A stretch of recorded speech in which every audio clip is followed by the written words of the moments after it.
existe uma preocupação que você sente da classe ou você se sente meio sozinha? Eu pergunto isso porque, assim, um amigo meu que é jornalista, ele falou outro dia que é muito estranho ele pensar que ele se formou numa faculdade de jornalismo que não tinha ainda nada sobre redes sociais. Porque não tinha mesmo na época para se estudar.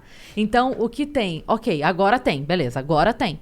Mas essa galera que está se formando agora, que está se formando nos últimos 5 anos, até que eles estejam no mercado, relevantes no mercado, a ponto de ser o chefe, a ponto de ser o editor-chefe de um jornal, vai demorar ainda um pouco, né? Então, a gente ainda tem pessoas que estão lá que se formaram numa época que não tinha nada de estudo sobre isso. Você sente uma movimentação geral, assim, da classe? O que eu sinto, tem um livro que eu adoro, que é de um cara chamado Daniel Bernstein. Ele foi o chefe da biblioteca do Congresso norte-americano. Ele tem um livro da década de 60, chama The Image, que ele fala da criação dos não-fatos. Criação dos não-fatos era o quê? Entrevista coletiva. Desde quando que entrevista coletiva é um fato? Quem tem que determinar qual é o fato relevante para o público é o jornalista. Uhum. Começa a entrevista coletiva no Congresso americano. Você já mandou o jornalista lá, você tem que publicar alguma coisa, correto? Porque tem um espaço no jornal para preencher. Sim. Aquilo não era um fato. E aquilo é alçado ao patamar de fato. Aí você tem foto-op, você tem toda a indústria do entretenimento que se monta em cima desses não-fatos que ele vai falando no Congresso e que toda a indústria de Hollywood ela vai se montando em cima dos não-fatos. Nós já fomos montados na geração não-fato. Também a gente vem com todos esses dedos que na minha época era assim, não era muito bem assim. Porque tinha, por exemplo, porque economia, não sei o quê. Não, a gente ia nas coletivas da Fiesp toda segunda. Tinha ou não tinha notícia. E tratava aquilo como se notícia fosse. Então, assim, a gente já não estava mais nesse vínculo com a realidade. E existe uma coisa que tem nesse livro que eu li, eu sempre fico com isso na cabeça, que assim, o maior inimigo do conhecimento não é a ignorância, é a ilusão do conhecimento. Nossa, total. Uhum. Total, Não total, é? total. E o jornalista acha que sabe. E eu achava que eu sabia pra caramba. Por quê? Porque em 2001 eu fui fazer um curso de Computer Assisted Reporting na Universidade de Austin, no Texas. Nossa. Depois eu fiz Uau, de uau, novo uau. Computer Assisted Reporting para Investigative Journalists no Arizona.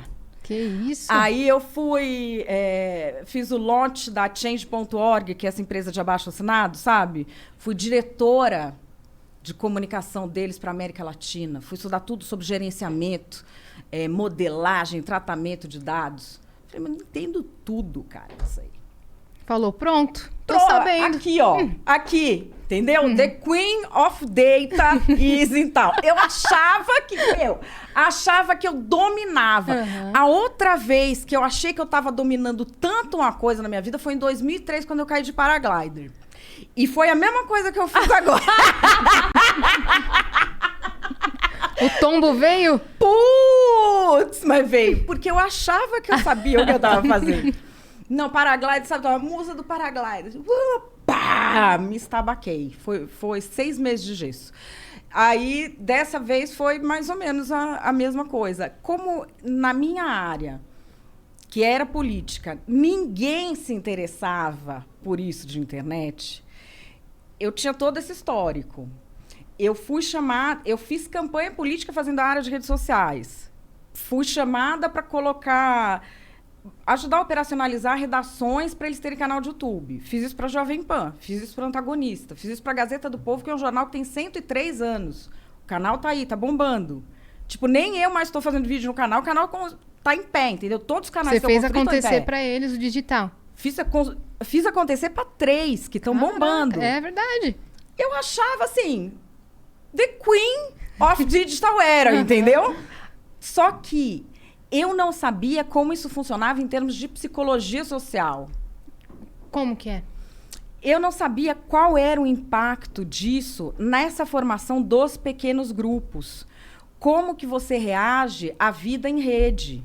A gente é acostumado numa sociedade, a gente é uma sociedade democrática e organizada em famílias. Então, a gente tem alguns conceitos que a vida em rede não tem porque ela é tribal. Sim. Então, a gente não tem isso no nosso automático. Aí você passa na convivência tribal e você se perde ali. Então, por exemplo, uma coisa é você tentar argumentar com uma pessoa que está num grupo que já formou uma opinião contra você. Não adianta argumentar com fatos. Não adianta argumentar com nada. Você precisa saber o que aquele grupo quer primeiro. Porque pode ser, de repente, uma moeda de status naquele grupo insultar você, ou te deixar com medo, ou te ameaçar, ou fazer uma ameaça crível. Aquilo pode ser um status naquele grupo, então não Sim. vai adiantar. Ou aquele grupo pode simplesmente não reconhecer a sua dignidade. Não reconhecer que você tem a dignidade humana. Nada que vem de você pode ser bom. A gente não tem hoje pessoas que são assim? Que Sim. se ela é de um lado político, todo mundo que é do outro não presta. Tá errado. Só ela que tá certa. Só eu que presto, só eu... Então, assim, você tem E nada de bom vai vir daquela outra pessoa, né? Eu sinto uma necessidade, assim... Não se tenta enxergar o que tem de bom do outro lado. Só se tenta enxergar o que tem de ruim. Né? Sim. Então é assim, eu só vejo o bom aqui e só vejo o mal lá. Ninguém enxerga... Não, peraí, calma. Mas do lado... Aqui também tem coisa ruim e lá também tem coisa boa. Será que se a gente não pegar o bom dos dois lados, a gente não consegue aprender, né? E sentar e conversar? É muito complicado isso, porque tem muito isso mesmo que você falou. A galera... É vantagem pro grupo dela ela ser daquele jeito. Ela não quer te agradar. Ela quer agradar o grupo dela. E ela não pode contestar o teu argumento, então... ela descredibiliza você. Porque aí ela não precisa se preocupar em descredibilizar o teu argumento. Ela não vai conseguir... Eu falo, isso é um celular. Ninguém vai conseguir dizer que não é. Então, o que faz? Faz a minha pessoa não valer nada, porque aí a hora que eu digo... mas tinha que ser a Cris mesmo. Porque daí ele não tá brigando com o meu argumento. Ele tá brigando com a imagem feita de mim. E aí fica muito mais fácil.